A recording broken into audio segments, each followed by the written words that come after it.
Welcome to Dynamos Dozen, the podcast that I bring you each and every single week where I talk about whatever may be on my mind, from pro wrestling, sports, entertainment, music, movies, muesli, fresh shots and jocks, and everything in between.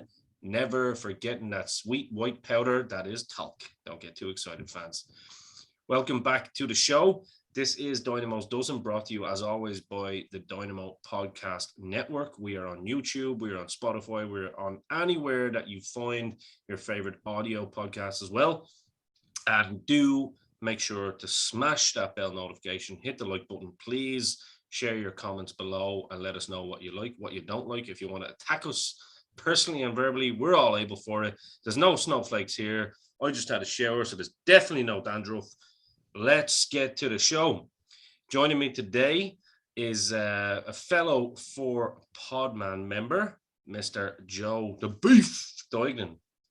How are you? I don't know whether to throw up the four or not. I was so tempted. You can do it. You can do it. Okay, is it allowed? Yeah. You're allowed to do it. You're allowed to do it. I'm just such a habit of just. That's all right. That's all right. It's representing. Either way, it's representing. You know. It's great to be back on the dozen again. It's been a while. Absolutely delighted to have you back. And of course, you'll recognize that other beautiful smiling face with the headphones on. He is the host of Retrotainment, also on the Dynamo Podcast Network, Mr. Ted Irving, a friend of Dynamo's Dozen for pretty much since the get-go also. Good to have you back on also, Ted. Yeah, it's good to be back as well. Same as Joe said, it's been a while, but it's good to be back. Yeah, and here we are, and I love that little beautiful T-shirt that you have on there as well. My own heart T-shirt, my favorite of the hearts. Whether people like it or not, he was always my favorite. Nothing wrong with that. And Ted, little known story, Ted bought me one of those as well for a birthday gift about a year or two ago as well. So it's a prized possession of mine as well. We are here today to talk about wrestling, which is pretty much the way it is in Dynamo Dozen most days, most times these days, because we've got a lot going on. And today we are definitely going to talk about the weekend that wrestling changed for the better. And that's the way I see it. I don't know whether anybody listening agrees with it. Please, like I said, let us know in the comments. But for me personally, I thought it would be a good opportunity for us to kind of sit down with three proper professional wrestling fans, but all with very, very different perspectives, and see what we think of how the landscape may have changed after this weekend. Obviously, on Friday, we had the return of, like we said on the four podmen yesterday, pretty much the hottest free agent probably of all time, 7 years of free agent. In fact, CM Punk returns, but to AEW on Rampage. And then last night, obviously, SummerSlam. A lot to talk about, guys. I suppose we should start with you, Joe, in terms of, I know we've talked about this before. You were never you would kind of fallen out of love with wrestling. Maybe not falling out of love, but falling out of touch with the product, I suppose, when CM Punk was hot and when he was on top. But you've done a lot of, because of the network now, you've done a lot of going back and watching his character and watching his stuff. And I think that's one thing you said. You were like, shit, I wish I was a fan back then because I really liked the guy, you know what I mean? Plus, he reminds you of me, so that makes you happy. Well, physically, yes. You also forgot about another big thing, which was Christian Cage returning to the Impact Zone for the first time in 13 years. That is true, and with the title. I'm happy to talk about that. After beating Kenny Omega I just had to throw that in to annoy you. Do you know what? I thought that was I'm happy to talk about that for a minute, because I think the debut of Rampage, I was super impressed with that match with Kenny Omega and Christian. I thought it was a great pro wrestling match. And one thing, people probably won't believe their eyes and ears right now what's going to come out of my mouth, but Kenny Omega, every time I see him, he's just getting better and better, and he's impressing me more and more. And I think that's as much to do with Don Callis as well, because we always knew that Kenny had the in-ring talent. He has the look, he has the ability, but he's slowing everything right down now. He's been a proper heel. I think it helps him that he's slicking the hair back and all, and he's got that kind of a Triple H Lemmy beard. The obnoxious facial hair. Yeah, just something obnoxious, but also something about him is that, you know, he's kind of growing into that belief of that believable heel champion. You know what I mean? He even got the rub from Ric Flair, obviously, over in AAA with the son-in-law Andrade, which I thought was great. But he's kind of getting rid of some of the hokey stuff that he does, you know, the whole finger pointing and the gesticulating or whatever Jim Cornette calls it. And, like, you know, basically taking about 20 seconds to do a run-up before he makes a run. Like, he's getting rid of a lot of that and putting it in places where it needs to be, where it makes sense. Do you know what I mean? Would you agree with that, boys? If we want to start with Kenny Omega, I have no problem with that. Yeah, I'd agree. And I think what's happened here with Kenny is that they've finally found something for Kenny Omega to be. Because prior to this, he was Kenny Omega, the best bout machine, right? And that's a nice moniker to have. What the fuck does that mean? I'm great at wrestling matches. Well, are you great? Does that mean you're great at winning them, or you're just great at having matches? Because if you're great at having matches and you lose all of them, you know, I'm not really going to follow you too much, because I'll be like, yeah, you're entertaining, man. But like, do you ever win? That's great. Like, I love that. what's it like? You never win anything. So why should I care about you? I know you're going to come in, have a really good match and lose. I'm not going to care too much about any of the matches you're in, because I know the result. So now they've got somewhere where they're like, this guy is, you know, he holds all the belts and stuff. And then the huge shock, obviously, of losing a belt, which I think nobody was expecting.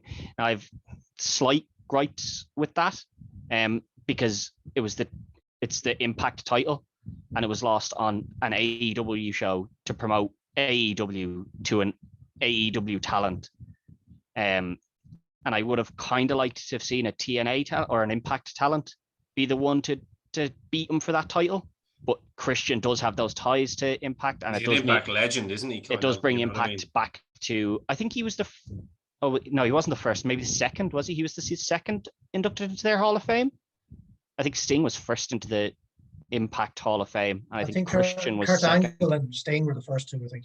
Yeah, and I think Christian came on the next one. Was it I could be third or something? Yeah, maybe. I think so, yeah. But like he is a big name for Impact, and he has a big legacy there. So it's not that big a deal. But I think it would have been nice for it to at least been on an Impact show, maybe. It definitely, like with the big kind of network pull that you clearly have, it definitely gives them the rub though. But I see your point. But I think it definitely benefits Impact in more ways than one, doesn't it? It definitely does impact them a bit more than nothing happening. Yeah. But just there was a lot of benefits for AEW in it, and AEW already had a lot of benefits anyway. So it might have been nice to have someone from Impact beat him. I don't know who from Impact would have been the one to come in and beat him. And Moose, probably Moose. Yeah, outside of Moose, maybe.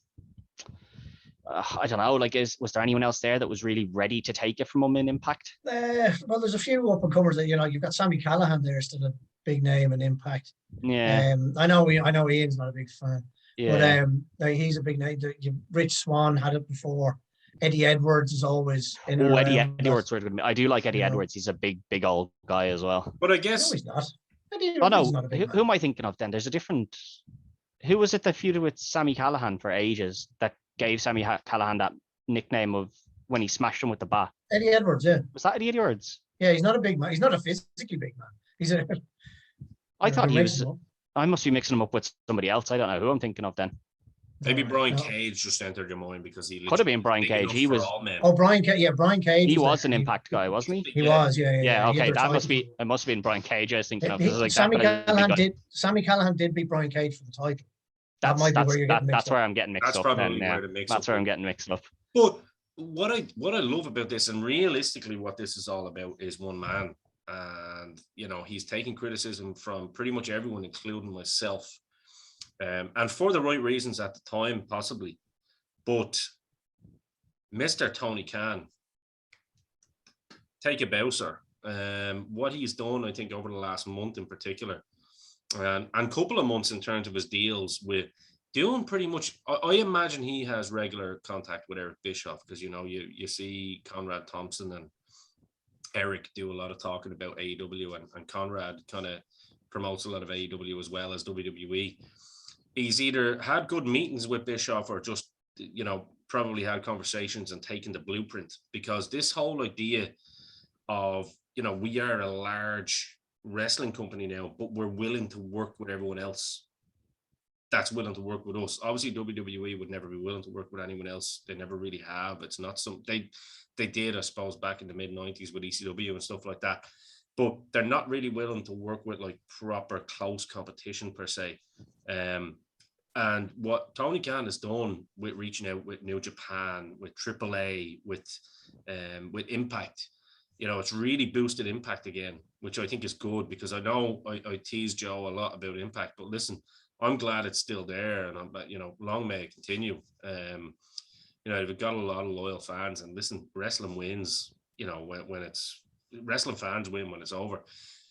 I think Tony Khan really has almost recreated that whole WCW effect, hasn't he? When WCW was, really thriving in 95 to 96, where they were kind of building something. They were bringing the likes of Masahiro Chono over and stuff like that, and coming over for shot deals and stuff, and coming in for maybe a 2-shot match. Like Yushin Thunder Liger would come in the mid-90s as well. I saw the likes of Pillman and stuff like that. He's definitely kind of, he is a proper fan, so obviously that's something that resonates with him, and he thought, I can do this too. And I think it's absolutely genius that he's kind of went down that road. And one thing I'd like to also point out before I pass it over to you two boys, and then I'll shut up, is that a lot of people think he's paying people this astronomical money, like, and he's doing, he's doing it on his dad's dime, and that's complete nonsense. He's a businessman, and a very credible businessman in his own right. He's not paying some of these guys that we think are coming from WWE more money than they were getting in WWE, because they've no bargaining chips. Do you know what I mean? It's, you either go to AEW or you just stay on the indies. I would say he's paying them a lot less money, but they have a lot more time off and a lot more ways to make money in their own personal ways. I just thought I'd throw that out. Joe, I can see you're kind of nodding your head there in agreement with that. I think that's great business, right? Yeah, I think you're right. I think maybe initially when they started, they were throwing out big money deals. But now they're settled. They're a viable option for people to go to. They know their own power now. Yeah. And they're not mad looking for talent. They have plenty. They don't have to add to their roster at all if they don't want to. No. They don't have to. And I think just initially you heard these rumors, these massive money deals that were thrown out. But and it might have been the case, but I don't think it is anymore. As I said, they're a viable option now in a proper company. And I think and they also have that bargaining chip of, we're going to give you less money, but you work less for us, and we'll also give you the freedom to work in other places and get paid. And get paid. Like, so I think that they're not taking over people's Twitch streams and stuff like that, as far as I know. Anyway. No, they're not. No, they have nothing saying that their talent can't make money off Twitch or anything. Yeah, so you know what I mean. They're given that kind of freedom to make money themselves, like where they can. So they don't need to offer the big money deals that maybe they did initially. Yeah. But I like, just on what you were talking about there, Ian, about the crossovers and stuff like that. I hope that continues for decades to come. Because I'd hate to see this only go on for a year or two and then stop. Like, I love the idea of these crossovers. Me too. I know where Ted's coming from about, you have a match for the Impact Championship on an AEW show. I do get that. But I think the overall thing which Ian pointed out to was, AEW gets more eyes. So why not? Oh, yeah.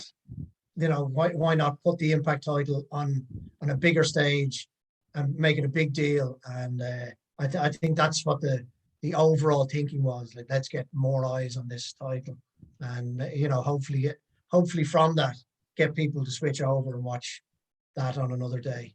Yeah, and I think overall this is kind of what we're building up to, what Tony Khan has done, which we've kind of alluded to on a number of shows already.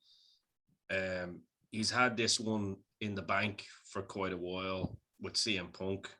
I think we all saw last week that the Shopkeeper and the Road Dogg basically said they owe me some money because I called it a long time ago on a 4 Paw Man episode. Jay, I called it with you on that. you were with me as well. Yeah.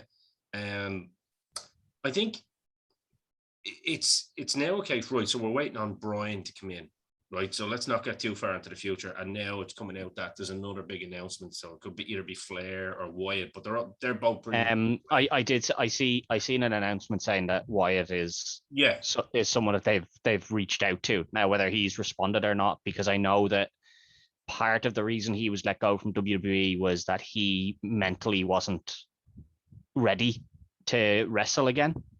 And I'm not saying WWE are in the right here, but if he was happy to part ways and say, listen, I'm not ready to wrestle again and I just need to get my head clear, maybe he might say no to AEW now because he's just not in that headspace. He was very close to he might say yes if he wasn't going to. If he feels he's mentally ready to come back, obviously the death of Brody Lee hit him very, very hard, and he's been suffering from that since. So maybe when he feels up to it, AEW is where he'll go. It probably is, to be honest. I can't see him really going anywhere else.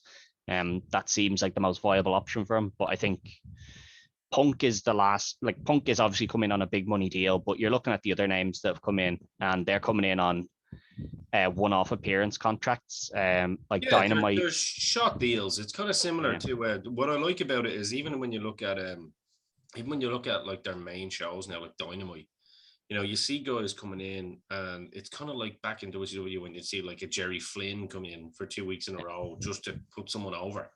I think they've gone back to the old way that wrestling works. Now, look, I know there's still some hokey stuff in it. I know some of the guys probably need to brush up on a lot of their talent in terms of how they work in front of TVs rather than working in front of indie shows. But that's why you're bringing in the likes of the CM Punks in there to help them. Do you know what I mean? And I suppose let's get on to the main event with AEW before we move on. Friday night, Joe, you've told us that you watched the return of CM Punk, and now you finally got to see it in the flesh in a time where you're watching wrestling again. Talk to me about how you were feeling with that. I mean, we all kind of knew it was going to happen. We just didn't know how it was going to happen or when it was going to happen. Was it going to be here? Was it going to be on the pay-per-view? Talk to me. Look, even if you had no idea who CM Punk was, you know what I mean? That reaction was absolutely spectacular. Yeah. Unbelievable. Like, as soon as the chant was going, and then the music hit, and the place went bananas. Then it went bananas again when he walked out. Couldn't hear the music. Couldn't even hear the song. Yeah. It was completely deafening. It was unbelievable. Like they talk about the Road Warrior pop. That's gone now. It's the CM Punk pop now. Like, it was unbelievable. I don't think I've ever witnessed anything like it, to be honest.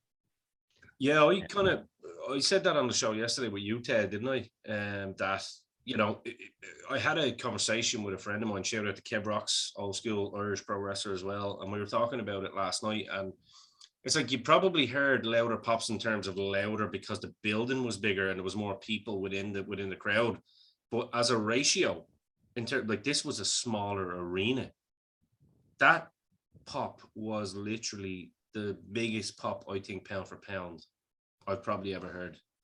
I'm surprised the roof didn't pop off. Yeah. It was unbelievable the noise they made. It was absolutely phenomenal. Like it genuinely, as I said, even if you didn't know who CM Punk was and you didn't really care, that reaction would just make you go, "What the hell?" Dude, this is someone big. I saw lots of Chelsea fans, for example, going, what's a CM Punk? Who is this guy? Because it's trending literally pretty much everywhere. And they were like, I hear this guy's a Punk and he's a CM and Chelsea need a CM, as in central midfielder. Is he any good? And I saw other Chelsea fans coming in then going, oh yeah, he'll put you to sleep real quick, easily. But, it shows the magnitude in terms of his huge. Yeah, like in terms of his, because Ted, we'll come to you after Joe here on this one, because you talked about it yesterday. Joe, I'd love to get your thoughts on how you thought he presented himself on his return as well, and the promo and all that kind of thing. What did you think? Look, Ian, as you said, and you pointed it out at the start, like that. I when I was watching it, I was just like, Christ, but I missed a lot during those years. He's at WWE and I wasn't watching. I can only imagine that, as you said, I'd fallen out of love with the sport for a while, and I probably would have fallen back into love with it quicker if I'd known who this guy was. Especially when you saw him wear his Macho Man tribute gear. Well, yeah, that as well, yeah, which once again I didn't see until more recently because I was looking back, But yeah, no, seriously, I genuinely wish I had been watching him when he was in his pomp at WWE and that summer of Punk and all that. I really wish I'd been a fan then. It's still good to go back and look at. Of course. But to have been there at the time, I probably would have been salivating at the mere thought of him coming out on each show, like, because he's just.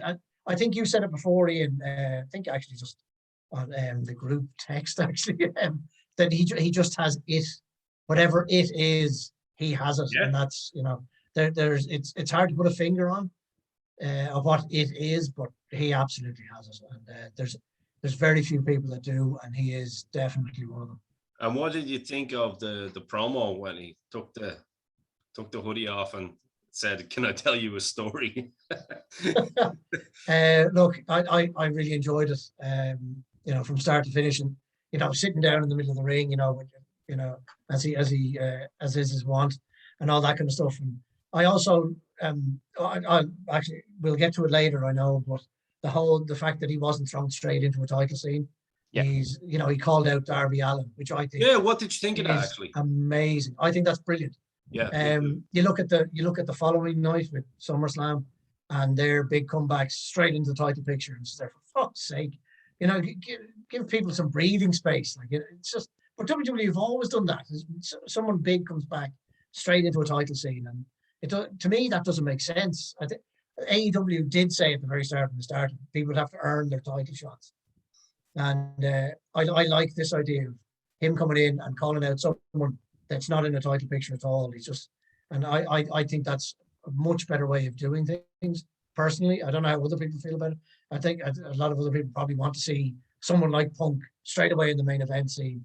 But me, I don't. I like to see people come in and earn their way to a title. I don't like this shit of people coming in and going, I want a title shot. And it's just like, fuck off. You've done nothing to get one. Like, just take your time and build up to it. Like, everyone wants a title shot. What makes you think you deserve it? Back in line, exactly. Bud. Yeah. No other sport does someone walk in and go, I want the title shot, and gets it. Doesn't that show the level of the man straight away?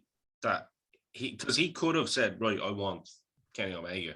Yeah, I know what you mean, Ian, but like Tony Khan, but it's also sorry, but also with WWE have always done it. Every time Goldberg comes back, he's going after the world title. You know what I mean? And every time Cena comes back, he's going after the world title. We saw it again. Brock Lesnar came back and Becky Lynch straight into the title picture of the pair of them. Yeah. It's like, why? Like, just give us a chance to enjoy them again before you start doing that with them. As I said, that's a person. I'm sure there's other people that completely disagree and go, when you get a big name like that, you've got to put them straight into the main event. But personally, I think you take your time with it. You let us fall in love with them or learn to hate them again, and then you put if they're pulling their weight, which of course they will because they're big names and they're brilliant. You'll put them into a title picture eventually. Well, that's a great point actually on Becky Lynch. Let's move on to that one because we're just going to pick out bits that stood out to us.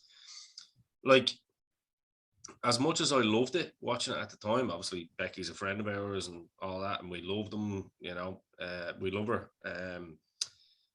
Something like now there's no journey. The journey is that she's going to defend this. You know what I mean? And a lot of reasons that people love their favorite professional wrestler or their favorite sports person in general is that they love the journey.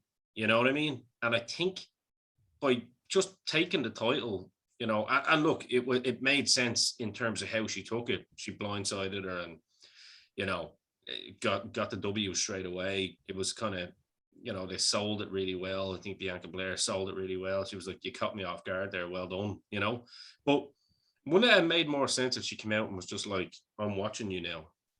Just know that I'm coming for that. Then the journey is better. And then when the payoff happens, it's like, This felt like, to me, like a reaction to what happened the previous night. What do you think, Ted? I think it might partially have been a reaction to what happened the previous night, but I think it was a reaction to something internal as well. I think the plan was for Becky to come back, and I think the plan was for Becky to come back post match. You know, Bianca wins, Becky's music hits, she comes out and she says, "I never lost that title, and it's coming back to me." Oh yeah, look, I think it was definitely planned for it to come back tonight anyway, regardless. I think that was the plan. And then Sasha wasn't cleared to wrestle. Now they haven't come out and said why Sasha's not cleared to wrestle. Usually, especially in this time, like when someone's told that they're not cleared to do something, it's probably COVID, unfortunately. So they were like, right, Sasha's not clear. We'll send out Carmella, and no one wanted to see Carmella versus Belair again. Belair's beaten her like 3 times in a row the last couple of pay-per-views. You're like, yeah, we're not watching that. They should have sent out Zelina, because Zelina has been tied into that feud anyway and has kept being like, I deserve a title shot, and every time they just look past her. So I think she would have worked better in this role, but you know, maybe they just didn't feel that way about it anyway. And I think they reacted and were like, right, we need to send Becky out now. And since Sasha's not there, let's just have her win it. And I think they did protect Belair a little bit in this with the, you know, handshake, gets caught by a blindside, and, you know, you have a lot to learn, kid. You're the rookie here and I'm the veteran. I think they did protect her enough in that sense, that even though it was a squash match, it was like she was outsmarted rather than, you know, you're not on my level either. But I'd agree with you. I'm not sold on, like, where do you go with Becky from here now? Does she just dominate? The journey now is her defending the title, you know, which and does she just dominate? Yeah. Or what? Like, does she dominate or get beaten? And then if she does get beaten, then where do you go from there? Like, there's no build for her at the moment. Yeah, I think that's true. I mean, look, amazing pop for Becky to come back. It was the actual return itself was phenomenal. Again, the pop was awesome, and well deserved. Looking at some of the other things that they done at SummerSlam, they obviously Goldberg and Goldberg. This is good. I liked this. This was one that, like, not some people thought that this could be, and they worked it well. I have to say, the bookers done a good job in the match, in the sense that thought, could Goldberg win it here? Well, I mean, he's done it every other time, hasn't he? Yeah. He's just come back and won it. But a referee stoppage, I mean, that doesn't really hurt Goldberg too much, in the sense that, especially since MVP clocked him with the cane as well to build up to that stoppage. And then they bring the Sun into it then as well, and like that was some of the funniest shit I've ever seen. Yeah. I thought it was, and then Goldberg, like, with the worst acting of all time. I'm gonna kill you. I'm gonna kill you. The part I loved was MVP, to be honest. MVP was like incredible here, because when he gets in the ring and he's like, "Yo, Bobby, that's a kid," and you can hear him, he's like, "Bobby, that's a kid. Like, stop." It was proper street stuff, wasn't it? And then he was like, "Can't do this." And then he was like, "Give me a microphone. Give me a microphone." And he was like, "Listen, hey, everybody, like, Bobby didn't know who that was. Like, that was someone ran in and jumped on Bobby's back. He didn't know that was a kid. He didn't know it was Goldberg's kid. You know, that could have been a random fan." Like, really selling, like, trying to protect his client. Like, and it's true as well. It's true. Exactly. It's just enough on the true side of things for a heel to be able to be like, yeah, he didn't know, but like, he clearly did know, because you'd notice within 2 seconds of flipping the kid around and putting him into the hurt lock and continuing to just ragdoll him. It was like, yeah, he definitely knew that was Goldberg's kid, but, you know, he's trying to protect his client. He's like, he thought it was a random fan. We didn't know it was Goldberg's kid. And you're just like, bit of shithousery going on. Like, yeah, it's the perfect, cowardly manager, but like cowardly in the sense of, oh shit, I don't want to get sued. Like, this could be bad rep for us, rather than, oh, we're scared of our challenger. Isn't it great to see, like, we've got 3 managers now, in Don Callis, in Paul Heyman. He's more of he is a manager as such, but he's kind of like, he's running his own business. Like, these are his clients. And then you've got MVP, who's just taken to it like a duck to water, hasn't he? And look, MVP, like, he was brilliant when he was wrestling too. He was. You know what I mean? He was always going to be. He was always going to transition well into that. because he knows what he's doing. He knows the business. He knows what he's playing at. He was always going to transition beautifully into something like that. Yeah, keeping in mind though that he was brought back for a one and done deal at a Royal Rumble. There was never a plan to make him a manager. It was just something that happened, and they were like, "This works. Let's run with it." And it's I was never a big fan of Bobby Lashley until I was never a big fan of him in WWE because I didn't like that. He was good in TNA, like he's very good in TNA, but in WWE, I thought he was just so cookie cutter. I was like, there's just nothing to him. Like he's just, hey, I'm the good guy and I'm really big and I hit a spear. I was like, all right. Like, I mean, there's loads of guys that hit spears and Goldberg does it and he's a badass. So like I prefer him than you sort of thing, you know? But then he came out in WWE and it was again kind of crap. And then they paired him with Leo Rush, which looked like it was going to be okay. And then it became all about his ass being really muscular. And then the Lana thing. And I was like, God, Lashley needs to get out of here. Yeah. Mm. And then they clicked with MVP and the Hurt Business. And since then, he has been money like.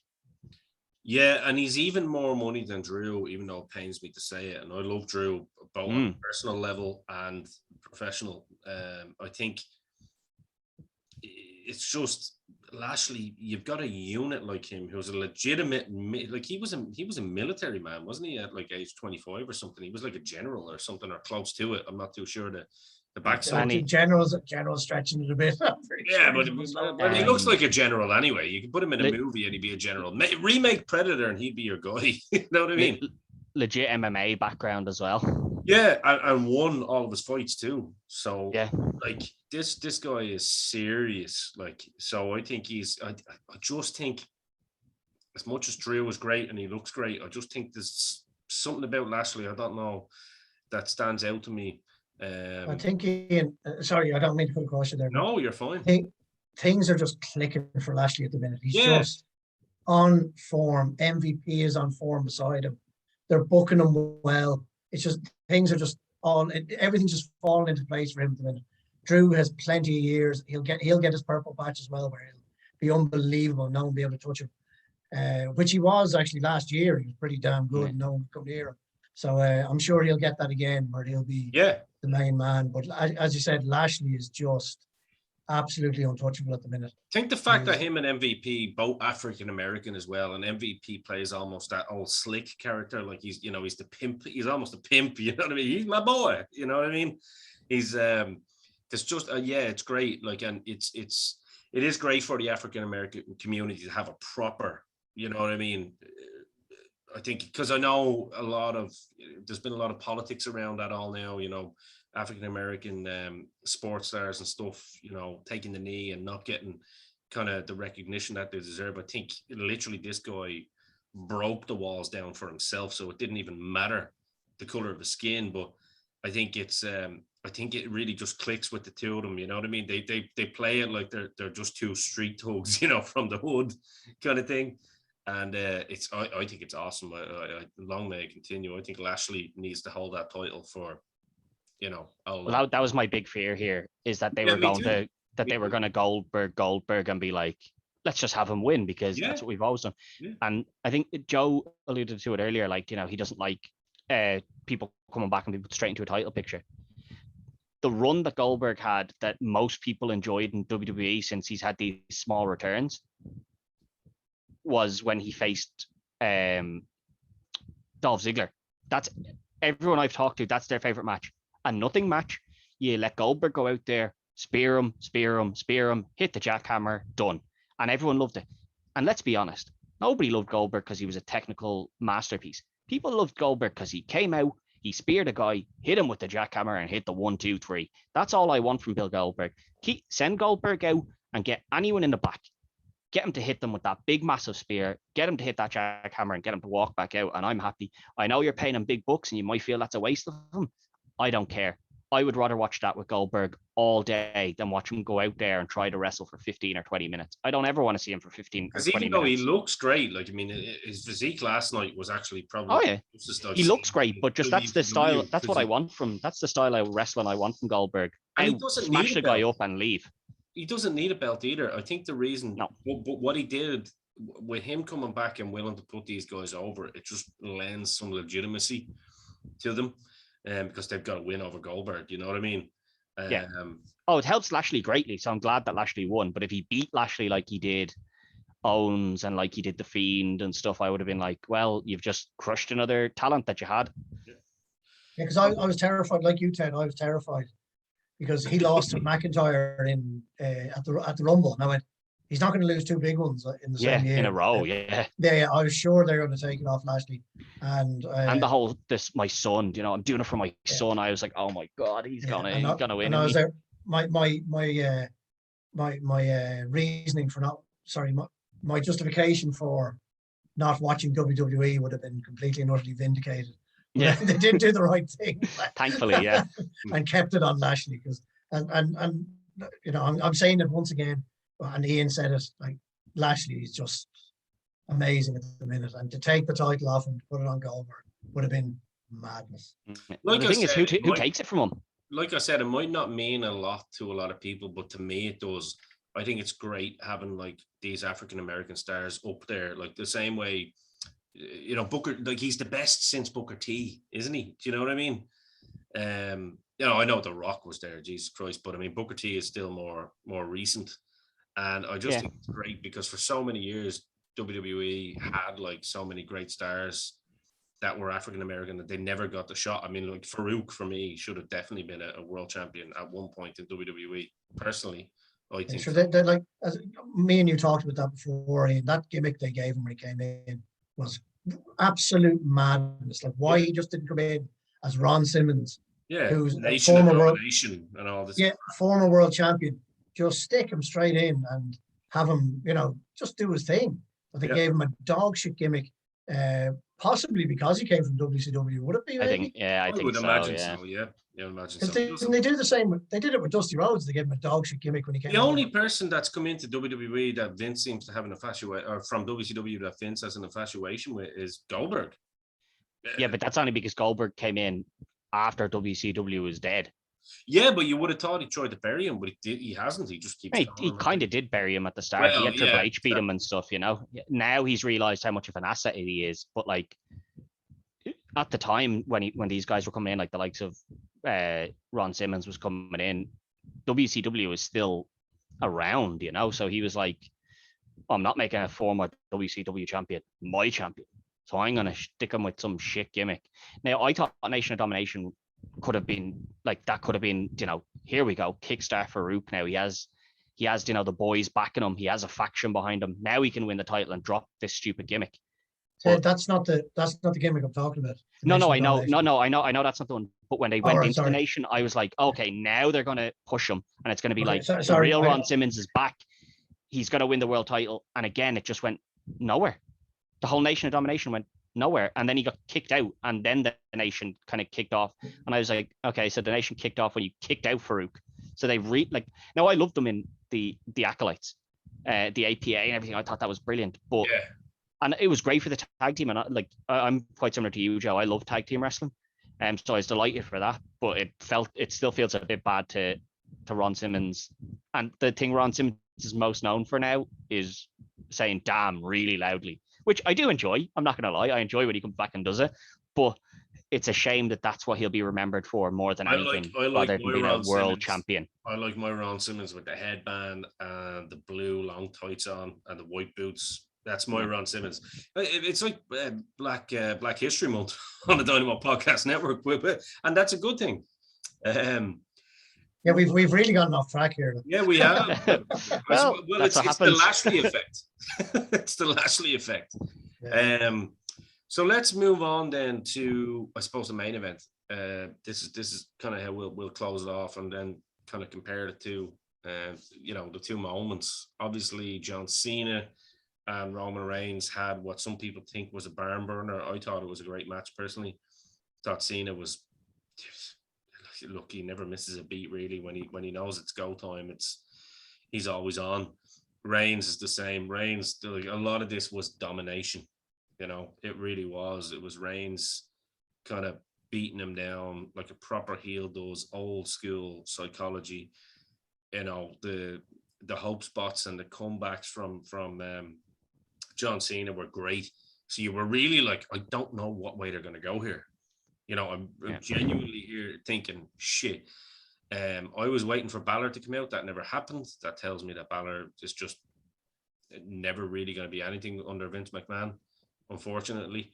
But we'll I think they had their decision on who they wanted to come out, didn't they? Yeah. So I think, you know, I still think Balor would have got a huge pop also. It 100% would have. But yeah, like I said, Vince, whatever he doesn't like the fact that he's smaller than him. So it's whatever his fetish is about big men. That's something none of us will ever know.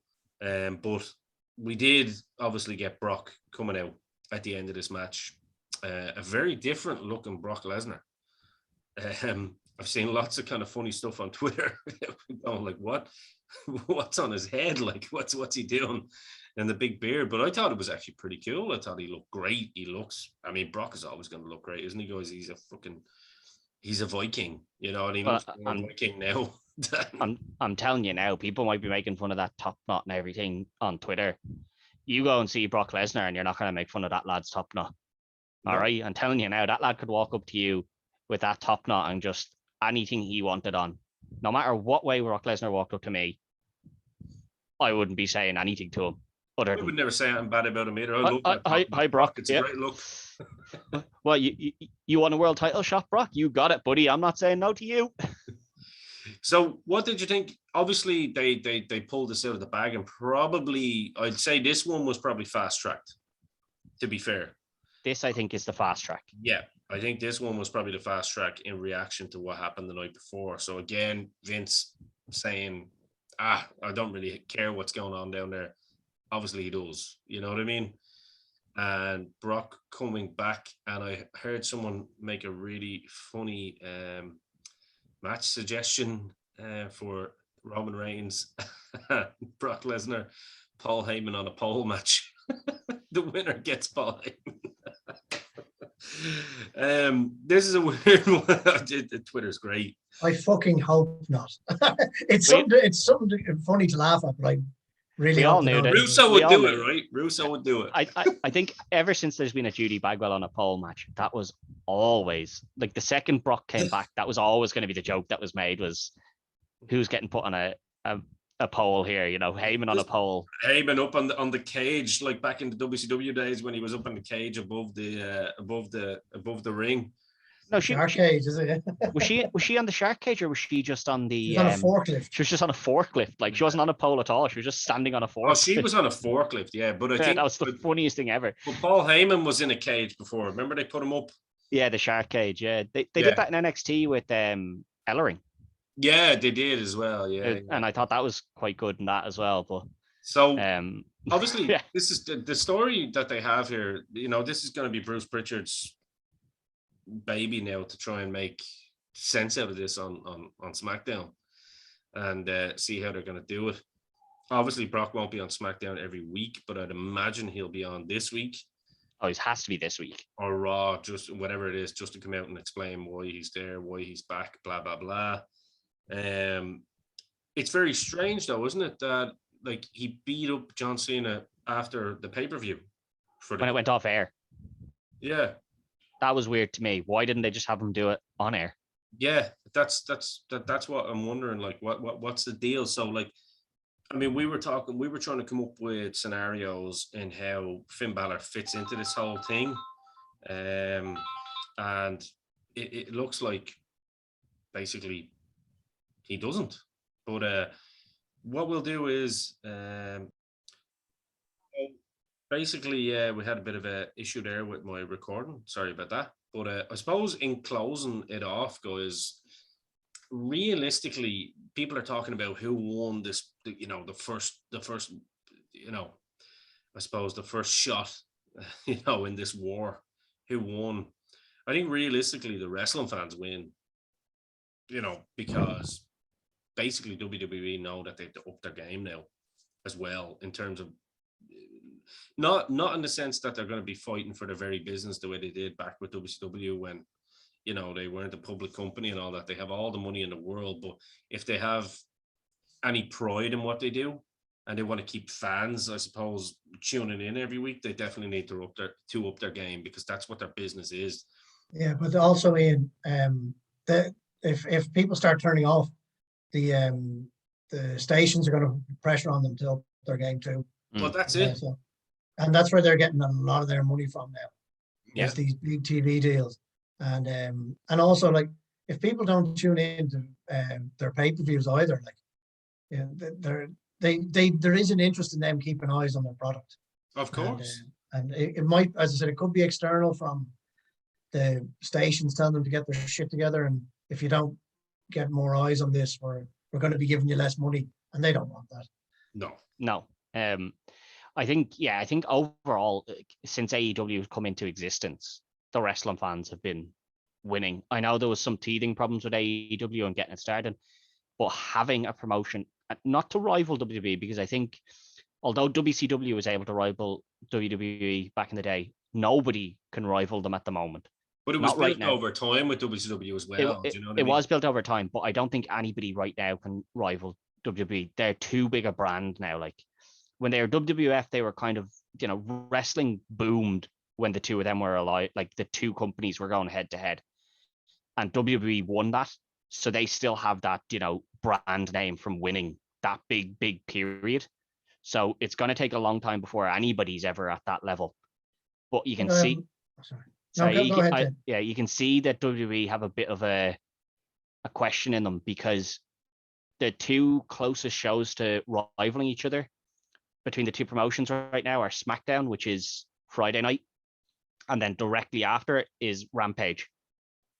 And where did both of the two new signings, well, not new signings, but both of the two big returns go? SmackDown. Both of them are SmackDown. Now, Brock was always going to be SmackDown because that's where Heyman is. That was always going to be the call. You can put Becky anywhere. She didn't have to go to SmackDown. And that's where they put her. There's a reason for that. There's a reason. They want to make sure that the people are tuning. And it is an hour in the difference, but they want to make sure that they have everyone watching them before they even go near Rampage. They want to make sure they have that fan base so that they have at least equal numbers to Rampage every week. Yeah. Personally, I don't ever want AEW to try and go to war per se with WWE. I'd love them, just the two of them, just to do their own thing. And you will get shots like this where they'll have shots at each other to see who can get the bigger number of eyes on. But I'd hate to see like Dynamite move to Monday nights to take on Raw or anything like that. I think there's room for the two of them, and they should just run with that. Personally, now, I think that's what's going to happen. I think that's what is happening. I think that's what's going to happen. I think Tony Khan is a very smart man. He's not going to do what Dixie Carter done and try and go to war with WWE and head to head. Like, he's building a brand now. If he keeps doing that and building, with these key components, because someone like CM Punk, who, like we said, he looks great. He looks healthy. He's only 42.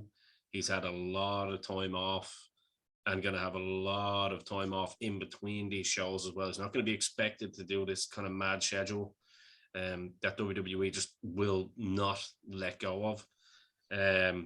So, they're going to have a lot more happier, and do have a happier locker room, I would imagine, as in consistently throughout the locker room. I'd imagine AEW do. And if they can get these guys over, the younger guys, the MJFs and the Darby Allins and Hangman Pages and even Orange Cassidy or whatever, if they can get them to kind of really kind of put their heads down and become consistent TV performers, and like I say, not just bingo hall performers. There's nothing wrong with that, because that's what we were, but there is a big difference. You know what I mean? And I think long may continue. And I think this war, put it in quotes, is one that the fans will win. And obviously CM Punk coming back is probably the biggest thing that happened in the last few years of wrestling. Let's be real, not just this weekend. We've seen Brock, we've seen Becky. Those returns are fine. I think The Rock coming back at WrestleMania, which looks like it might possibly happen, obviously, to go head to head with Roman. I don't even know what that does now with Brock coming back and going straight for Roman. You know what I mean? It's like, that's the difference, I think, with AEW and WWE at the moment. Like, where do the guys like Adam Cole and the Finn Balor's fit in in this company. They're just going to be thrown to the wolves, and they'll use them to sell a few T-shirts and get a bit of merch and get fans home. So, but eventually it all comes back to one old man still with his finger on the trigger, being out of touch with what pro wrestling is in 2021, and has been for probably the last 15 years or so. The other thing. Oh, sorry, Ian. No, that's my feeling on it. Just, but like, has there been a time, and certainly not in my memory anyway, that you had two champions that just shouldn't lose in Lashley and Reigns? The two of them are unbelievable, and you just say to yourself, I don't see any viable option as to who could come in and take the titles off them at the minute. Yeah, I know they're trying to push Brock as the man to do that. But you know my feelings on that, and people coming back straight into a title picture. But whereas you look at AEW and there's plenty of options. Like you named half of them there yourself, Ian. Yeah. They could, challenge Omega for that title and could realistically beat him for it. But at WWE, I look at it and I go, who beats these two guys? They're just phenomenal at the minute. And there's, as far as I can see, there's no one to come in and beat them unless WWE really get behind someone like a Big E or Finn Balor and really kind of take their time and build them up to be able to take these guys on and realistically beat them. But I don't see anyone that can come in and do it right now, personally. I don't know how you guys feel about that. Yeah, no, I'd be the same, and I'm glad. I'm so happy that I have two champions that I can't see being beaten at the moment, because then when one of them does get beaten, I'll be like, oh shit. Yeah, but if you say that, Ted, but if Brock Lesnar does it, you'd be like, shit. Yeah. It'll be the opposite, oh shit. Yeah, that's what I'm talking about. The wrong person doing it then. Yeah. That's why I wanted to see Finn Balor turn up last night. And whether it was for Finn Balor to come in and cost Cena the match, and then obviously go into a program with Cena into the build-up of WrestleMania, I think that would have done a lot more for Balor. And for someone like Balor to have a hard-fought match against Cena and just somehow get the win over him, that makes him a viable contender. Or even a series, even. Doesn't even have to be a one-off. You have a series of them. And it could be, but that's what I mean. I think they need to get, so as I said, like a Balor or a Big E or someone like that, and really get behind them and build them up to that big crescendo of beating one of those two champions at the minute. Yeah, but that's what I meant. Like, I don't see anyone coming in and beating them. Obviously, Brock is always, you never know, is Brock going to beat? Brock could beat anybody anyway. Goldberg is the set. Like, Goldberg, that storyline's not finished with Goldberg, because after what's happened, there's going to be another match. And again, someone you'd fear being like, is he going to be the one to beat Lashley? And you don't want it to be.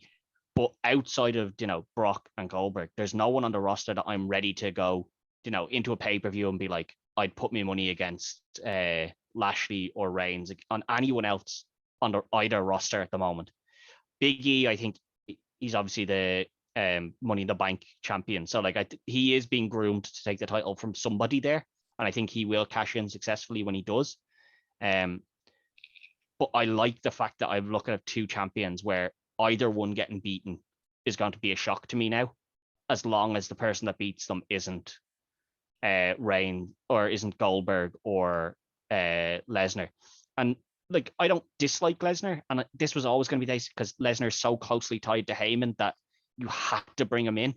And whether the match is now, whether they go with Brock wants the title, or Brock just comes in and he just what's the interaction with Heyman? Is Heyman going to stick with having both of them and be like, listen, I'm with him for the title, you're just going to be a machine? The funny, Ted, you've just hit on something there. I'm sorry for cutting across you, but it's like CM Punk coming in now, right? The hottest free agent, the people that the one guy that people have been waiting for 7 years now, coming into a program with Darby Allin. There's no need for Brock Lesnar to be involved in a title picture, because he's such an attraction, like Andre the Giant was an attraction back in the day, when it was the territory days, that they didn't need to be involved in the title picture if they were only going to be coming in for here and there for shot deals, whatever amount of dates that they have in their contract. Like I heard, and I'm not going to take this quote as my own, it's like Jim Cornette says, like, how can I love you if I see you too often? You know what I mean? It's true, and I probably butchered it the way he said it, but that is it's the same kind of thing. It's like How can I love you if I don't miss you? You know what I mean? Yeah. It's like someone like that. It's like the Undertaker. The Undertaker hasn't been involved in title pictures for years, but he was Yeah. back for special matches. Now, if it's a thing, okay, if it's a thing, and we're going to put some sense on it here, that Brock has come back just to take out Cena, then it's a different story, okay? And obviously, I'm going to try and put some context to what happened after the show. If it's a case that Brock comes back and goes with the storyline of like, you're a sellout, you know what I mean? You gave people like me and The Rock and all that, abuse for not being here while you were holding the company on your shoulders, and here you are now, the Hollywood guy, blah blah blah. They can go with that, and I'm absolutely cool with that. And I think if that's, because that is a possible way they could go. So I'm thinking maybe that's the sense in him beating the shit out of Cena at the end, and they'll explain that, and they'll probably show on SmackDown, oh, as SummerSlam went off the air, blah blah blah, Cena was viciously attacked, blah blah blah. Then I'm with you. You've got me. That's perfect. John Cena and Brock Lesnar without a title involved at WrestleMania is money all day fucking long. And then you can have someone like a Balor coming in there chipping away at the Roman Reigns. Do you know what I mean? So let's give them a little bit of time and see if that's kind of where they're going with this. You know what I mean? Because obviously he didn't attack Cena for nothing. So hopefully not. Yeah. I'm thinking that's why you didn't see him attack Reigns, because you're probably going to be a case of, I'll get to you and you later. You know what I mean? What I'm wondering is he going to come in and, it's going to be like, he'll go have his words with Heyman, and Heyman will be like, listen, Brock, you can't be here all the time to be the champion. You don't need the title. All right. Yeah. So I've put my money, I'm backing this young guy because he wants to be here. He wants to be the champion. You're here for the payday. And everyone knows that. So there's no problem with them acknowledging that on telly. I would love if they had, because Heyman is meant to be this, smooth talker. He's Brock's agent. He's everything, I would love if he was able to convince Brock to be like, listen, Brock, you don't need the title. You're Brock Lesnar. Come with us and you'll just be the muscle. And just, whenever Reigns is having a little bit of trouble with someone, we'll get Brock. And imagine you get Brock and you're like, right, Brock, go out there and sort out Balor again. And you let Balor eventually, like Balor has to beat the Usos in individual matches. And then, he builds and builds. And eventually it's like he has to go against Brock if he wants to go against. You know what I mean? Yeah, like he has to beat Brock if he wants to go against Reigns and stuff like that. Now, I don't think they will go with that, but I would love to see something like that. But I don't know if Brock would agree to be the second fiddle to Reigns either. So I don't think so. I think it'll be more of a case that I think it will. I personally think now, it's just that they come to me. I think it's going to be more of a case that he might go with the Cena route, and they can. Cena won't be around too much either, though. That will be the thing. He'll be able to come in for certain dates. You know what I mean? And like, look, if he devastated John Cena in the way that we think he did, you know what I mean? He can come in and say that, and that's how they can kind of set the pitch up for, Brock going against Cena at Mania. I don't know. I think what everyone is saying here is right. We definitely, like, we need them to be building stars like Finn Balor. I mean, look, Finn Balor isn't, a spring chicken either. Like, he's 40 at this stage. Like, they need to be getting the most out of him, and he's going to be looking over his shoulder going, oh, look over at AEW. Like, you've got Punk back there. I've never worked him. I've worked Omega, but I've never worked some of these guys here. So as his deal goes down, and he was happy where he was in NXT, and if he's been sold a bill of goods again, that he's going to be going, like, guys, I'm splitting as soon as this contract is up. You know what I mean? I'm going to go there where I'm still a star, and I can still go back and work in New Japan every now and then. I was just about to say that, like, you get to go back to Japan too. Like, where's my New Japan heavyweight title? Yeah, I can go and work in New Japan. I can show up on TNA when I want to. I can show up in Mexico and AAA, because Fergal done a great deal over in Mexico too. Like, people like Balor and Adam Cole, they're wrestlers first and foremost. And that's what CM Punk said. Like, this is pro wrestling, even though the other company want to take everything the stigma and the idea of pro wrestling out of their label. This is what it is. So WWE got to be really, really careful, I think, with how they play this with some of their younger up and coming talent. And I guarantee there's one man in the back that knows that, and that's Triple H. And I would say if he had his hair long at this point, he'd be pulling it out. Well, Samoa Joe wasn't released and re-signed within 2 days because they weren't afraid of him going somewhere else. And dude, do you think that someone like Samoa Joe now would probably go, shit, if I'd have known what was going to happen over the other side, I would have preferred to go there? No, I think Joe knows that he doesn't have a full schedule left in him. He's a lot of injuries racked up on his body. Hence why a Joe would be better with an AEW. Do you know what I mean? Possibly, but I think what he's got, the deal he's now got in NXT, where he's basically the hired muscle for Regal, you know, the enforcer, but he won't put his hands on anybody unless they put their hands on him, sort of thing. It's a nice steady paycheck for him. It lets him do 1 or 2 matches a year against top talent. It might be better for him because a guy his size shouldn't have been able to do what he was able to do, and it takes an impact on the smaller guy's body. It has to take a bigger impact on a guy like that's body. Yeah, it just does. Yeah, like a guy that size shouldn't be able to do the stuff that guy did. Yeah, but I mean, I suppose as we close out, guys, it's all exciting conversations that we're having here, which is great. Like, we're at a point here now where maybe 2 years ago we'd have been having conversations going, I don't know what's happening. Do you know what I mean? We're just getting the same old kind of regurgitated shit, and you're kind of losing interest almost. Whereas now you're going, oh, like automatically, and I've decided to wear this for effect today, obviously, but automatically I'm going, I want to see what a CM Punk Darby Allin looks like.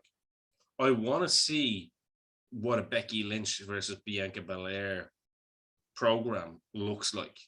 I want to see what a John Cena, Brock Lesnar WrestleMania build-up match looks like.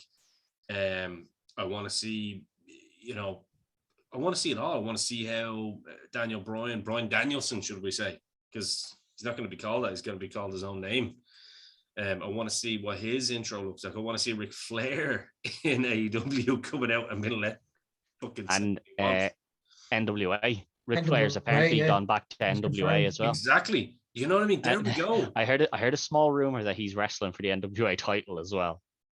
No, he's confirmed to show up though. No, I heard that there was talk of him doing it because they were afraid. He wants to wrestle. Yeah. They were afraid that Cena was going to beat Reigns and beat his record, and that he'd made a deal that if that happened, he was going to tie his record back up, which would have been terrible business. But I could see why somebody would be like, hey, let's get Ric Flair on NWA and make him the champion. That'll put a buzz around the internet. Whether it's a good idea or not, I can see. And Rick wouldn't turn it down. Flair got NWA to make him fucking champion again. Yeah. It would have been a bad move, but it's something you can see people doing for the headline and shock value as well. So I'm glad that Cena didn't win, because now it means that doesn't need to happen. Yeah. Imagine Nick Aldis losing to Ric Flair, like. I haven't even seen anything about him. And I wonder what the story with Nick Aldis is before we go. Like, I haven't really heard much, but he's still the NWA champion. So companies, it's. He seems to have just stuck with NWA, and I don't know if that's to his own detriment. He was with Impact years ago, wasn't he? I think a lot of it, as well as that, he's been putting himself out there to try and get signed by some of these. I mean, there's definitely a lot of places that I'm sure he wants to work, but I mean, Father Time isn't going to be with him forever, so you might want to be looking at either if it's an attitude thing. I don't know. I've heard people talking about it before, saying that they don't want to touch him. I don't know if that's true. No, he worked with Cody before, so I don't know if there's. Yeah, but that's what I'm saying. Like, because surely, like, someone like a Cody would go, look, this guy can go. He holds himself like a champion. Yeah, let's sign him. I mean, it's very, very strange, and hopefully, because I mean, I'd love to see him in an AEW. I think that'd be the perfect place for him, or a TNA again, with the momentum that he's built up, and maybe they can do something with NWA as well, the way they have been doing. I don't know what the story with I don't know what the story with NWA is. They seem to be trying to keep themselves separate from everybody. which I'm not entirely sure why, because they should get in on this whole deal with AEW for the exposure, but they seem to want to stay separate. And I'm not sure get the what most the reason meaningful belt meaningful again. You know what I mean? Yeah, I don't know, but they seem to want it to stay separate. But I had that's all just speculation and rumor. There's nothing confirmed out And there. again, So. Billy Corgan did have kind of shit with TNA, didn't he? And with Dixie Carter and all as well. So yeah, well, he wanted to buy it.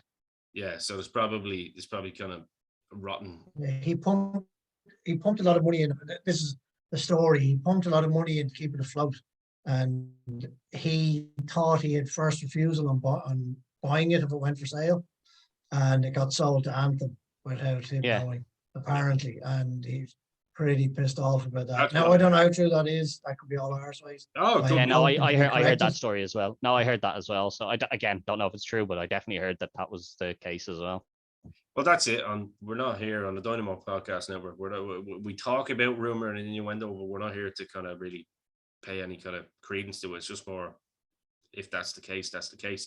But to close the show off, CM Punk is back and wrestling full time, which is just incredible. You're going to see him every week, which I think is great. Becky Lynch is back, which is great. And it looks to me like pro wrestling is back, which is super great. Lads, any closing words? Christian Cage is back in the Impact Zone. Don't forget that. That's the big news of the weekend, really, isn't it? I like that as well. I do like that too. This is the one time I'm going to be with you, Joe, on Christian Cage. I think, and Kenny Omega has arrived. Now that there's a huge positive in wrestling. There's a positive vibe in wrestling. In like globally, wrestling finally has that positive vibe behind it again, which I think the last time it had that was back in 2011 with the Summer of Punk. People had positive feelings about pro wrestling, as not everyone, because some people are going to hate pro wrestling, that they love pro wrestling, but because they love it so much they hate the current product, which makes no sense to me. If you hate what you're watching, honestly, dude, stop watching it. Like if you go out and you're like, I hate every week of it, maybe you just don't need to watch it anymore. Maybe just put it to the sideline and like give it a couple of months. Joe does. Joe just goes, no, fuck it. Yeah, but like that's the thing. When Joe's not interested, he doesn't sit there and torture himself with 3 to 5 hours of wrestling a week, going, I hate this, I hate this, I hate this. Like if you're not enjoying it, take a break. Like there's no one's gonna shame you for taking a break. We've all taken a break from watching wrestling at some point. Yep. So just take the break and come back fresh. But now the overall vibe that I've seen is a very positive vibe, and I'm glad to see that. And long may it continue, because that's what I want. I want good wrestling, like good products, enjoyable products. That's all I want. Yeah, I'm with you. I don't think I could add anything to that. And I think on that note, we'll leave it there. I've been your host, Ian the Dynamo Kelly. This has been Dynamo's Dozen. Guys, thank you very much for coming on and sharing your thoughts. Thanks for having us on. Yeah, thanks for having me, man. Great to be back. And until next time, from me, Ian the Dynamo Kelly, Dynamo's Dozen is over and out.